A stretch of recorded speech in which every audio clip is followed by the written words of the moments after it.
మాఘమాసం సందర్భంగా ఈ నెల 10వ తేదీ శనివారం నుండి 25వ తేదీ ఆదివారం వరకు నిర్వహించతలపెట్టిన షోడశ దిన ప్రయుక్త పంచాయతన పూర్వక సూర్యారాధనకు ఏర్పాట్లు చురుగ్గా సాగుతున్నాయి. స్థానిక పేపర్ మిల్లు రోడ్డు సీతంపేటలోని యాగ స్థలంలో యాగ నిర్వాహకులు వడలి కుమార్ శర్మ మంగళవారం ఏర్పాట్లు పరిశీలించారు.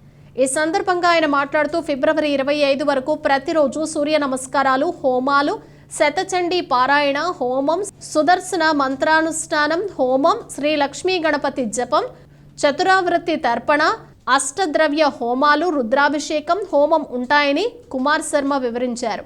ప్రతిరోజు ఉదయం 7 గంటలకు కార్యక్రమాలు ప్రారంభమవుతాయని, 9 గంటలకు ఉచిత కుంకుమార్చన, 11 గంటలకు సూర్యతీర్థ ప్రసాద వితరణ చేస్తామని తెలిపారు. ఆయా రోజుల్లో విశేష కార్యక్రమాలు జరుగుతాయన్నారు. భక్తులందరూ పాల్గొని సూర్య భగవానుని అనుగ్రహానికి పాత్రలు కావాలని, అలాగే కుంకుమ పూజల్లో మహిళలు పాల్గొనాలని ఆయన కోరారు.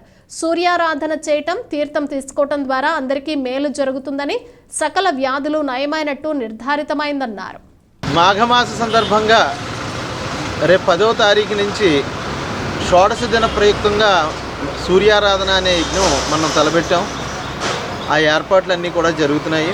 రేపు 10వ తారీఖున ఉదయం గణపతి పూజ, పుణ్యాహవచనం ఇలాంటి క్రతువులతో ఈ యాగం అనేది ప్రారంభమవుతుంది.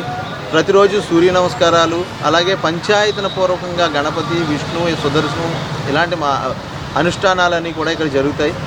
ఇలాంటి మహాక్రతువు అనేది ఆచరించడం అనేది చాలా మాఘమాసంలో అత్యంత పుణ్యఫలాన్ని మనకు చేకూరుస్తుంది. అందుచేత ఈ రాజమహేంద్రవరం సీతంపేటలో మనం జరుగుతున్న ఈ కార్యాన్ని అందరూ దర్శించి తీర్థప్రసాదాలు స్వీకరించి సూర్య భగవానుడి అనుగ్రహం అందరూ కూడా పొందగలరు. అలాగే ప్రత్యేకంగా మహిళలు అందరికీ కూడా పాల్గొనేలా కుంకుమార్చన, ఉచిత కుంకుమార్చన ఏర్పాటు చేయడం అయింది. ఉదయం 9:30, 9 గంటల ప్రాంతం నుంచి కుంకుమార్చనలు ప్రారంభమవుతాయి. అలాగే ఈ మైన్లో కళ్యాణాలు ప్రారంభమవుతాయి. ఉదయం 10 గంటల నుంచి కొన్ని విశేష కళ్యాణాలు ఉన్నాయి. ఈ కళ్యాణాలు, మహాలక్ష్మి ఆరాధనలు, ఇలా చాలా విశేషమైన ఆరాధనలన్నీ కూడా ఈ షోడశ దినం ఈ 16 రోజుల్లో జరుగుతాయి. అందుచేత అందరూ కూడా దీన్ని దర్శించి తరించగలరు. అలాగే ప్రతిరోజు మధ్యాహ్నం అన్నప్రసాద వితరణ ఉంటుంది.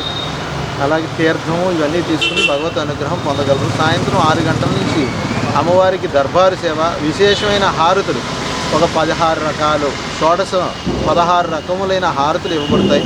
ఇవన్నీ కూడా దర్శించి తరించగలరు. భగవత్ అనుగ్రహం పొంది తరించగలరు. మంగళం మహత్వం.